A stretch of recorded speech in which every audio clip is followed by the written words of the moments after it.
It was late at night when you found your way into the window of your cottage. You climbed in, essentially breaking into your own home and, well, your own room, and sat silently once you were on the floor. Your hands were fiddling with a fresh red rose you had picked up on your way home, and as you skimmed the velvety petals, a small smile spread across your face. You wondered when you would see him again. Mr. Demon, your heart felt so warm.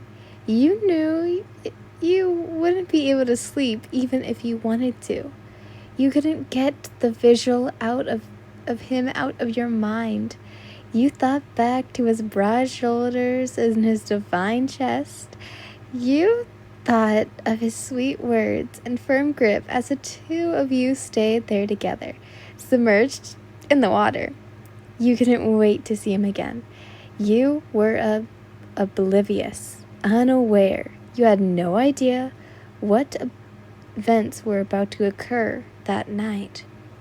You smiled, but your smile faded when you heard a scream from inside your cottage. It sounded like your mother. Your body froze, your mind racing in circles before you scrambled to get up. You hurriedly rushed over to go inside and check on the woman who had raised you. It occurred to you, you hadn't thought to check up on her after you had come inside. You thought it would be better to see her in the morning. You realized that decision was a mistake. Your feet ran faster than you knew they could, and you bolted to her room before opening the door in a hurried fashion. Your eyes widened. She was lying on the floor. It was unusual, but there was no blood nor indications that she had been hurt. You blinked. She looked perfectly fine. Why had she screamed? You walked deeper into the room before taking a closer inspection. You shook her body. "Mom?" you said. She didn't move. You shook her harder. "Mom, wake up." She didn't respond. You skimmed her cheek. Her body was still warm. It was only when you flipped her over and saw that what looked to be a gash in her neck. You lowered your cloak to see she had been cut, more like sliced. The cut itself was so minuscule, but you could feel the warmth in your mother's body escaping. An inner silence took over your core. Was she dying? "Mom?" Your hands began to shake. You didn't know what to do. You needed to help her. You needed to move. You got up once as you raced out of the room. You had to alert somebody about this. You didn't know who, but you had to do something. You rushed to the front door as your mind raced. You wondered, who would do such a thing? You didn't know anyone who would. No one in the village was. Ian, you paused. That voice. Just when you realized who it was, the footsteps that were coming up from behind you became clear. You couldn't believe this. "This is all too necessary," he said. You immediately tried to pause for the door, but a sword was put to your neck before you could. Your breath grew intense. You were in shock. What was happening? For the first time, the sword you had seen quite often looked scary. The length was up against your skin. The contact had made you shiver. "This is necessary," he repeated. There's a reason for this. You could feel your eyes begin to water. What did you do to my mother? Is she dead? Yes. Why? Your tears ran down your face. Why would you do that? I don't want her to see her child's dead body. Your eyebrows furrowed. You mean you're here to kill me? You must forgive me. His hand tightened on the sword before he could slash. You spoke. Wait. Kokushibo didn't know what he needed to wait for. He had to get this done quickly. It would do no good for his emotions to get involved. Despite this, he watched as your hand began to raise up towards the grip he had on his sword. He reacted accordingly, holding the sword closer to your neck, but your hand continued towards his fearless of death. You grabbed his hand successfully. Not like this, you whispered. He was silent. He didn't know what you meant.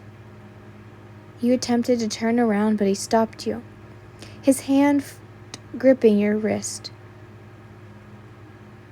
You must not turn around, he insisted.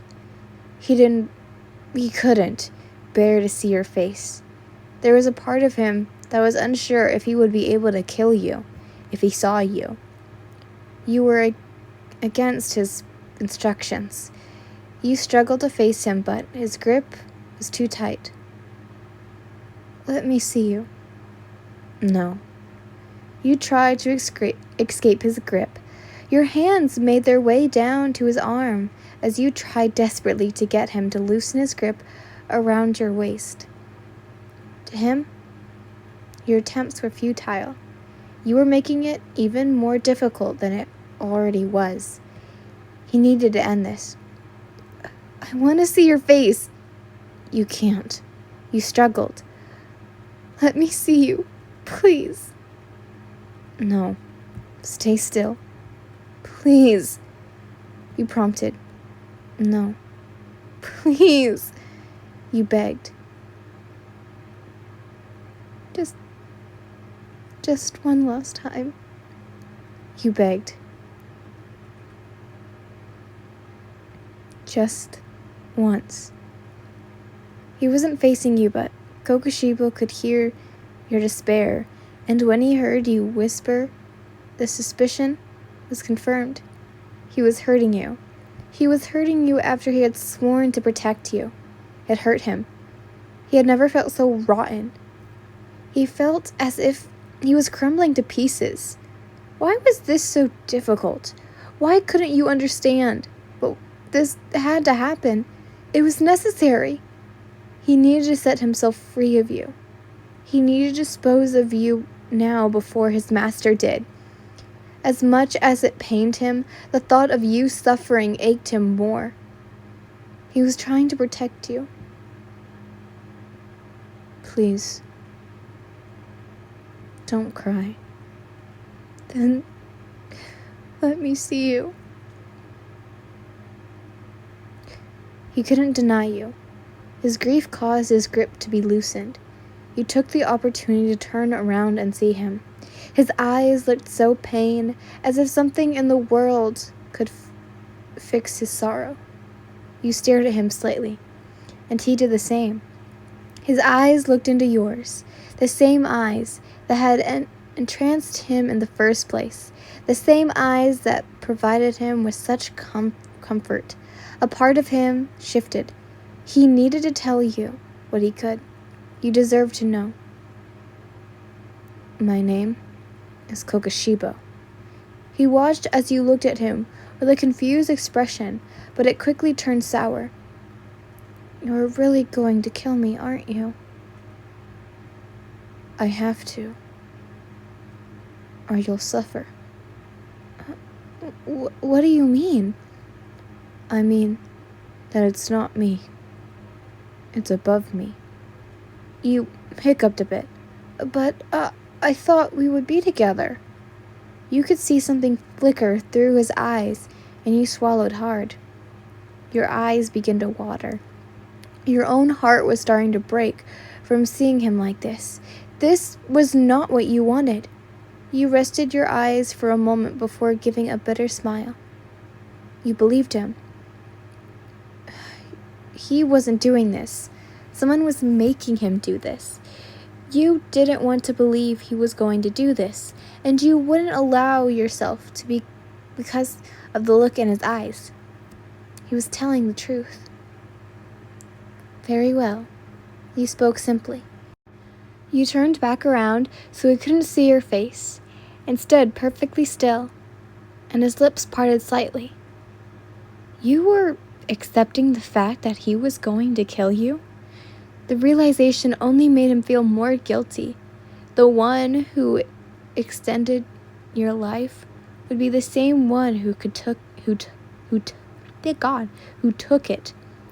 You deserved better. You had always deserved better. You should have lived a normal human life. You should have never fallen in love with him. He should have never fallen in love with you. I know you're a good swordsman. It shouldn't hurt, right? At all. Kokushibo's words spoke as a sword turned to your neck.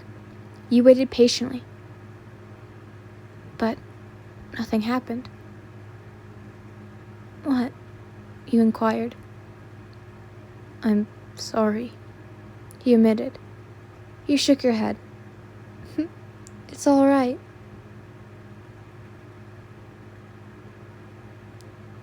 I love you, Yen. I know. You felt at ease. You took a deep breath out. You felt ready. I love you too, Kokushibo. You could feel droplets on your cloak, but you said nothing. He cared for you, and you recognized that. And that was all you needed.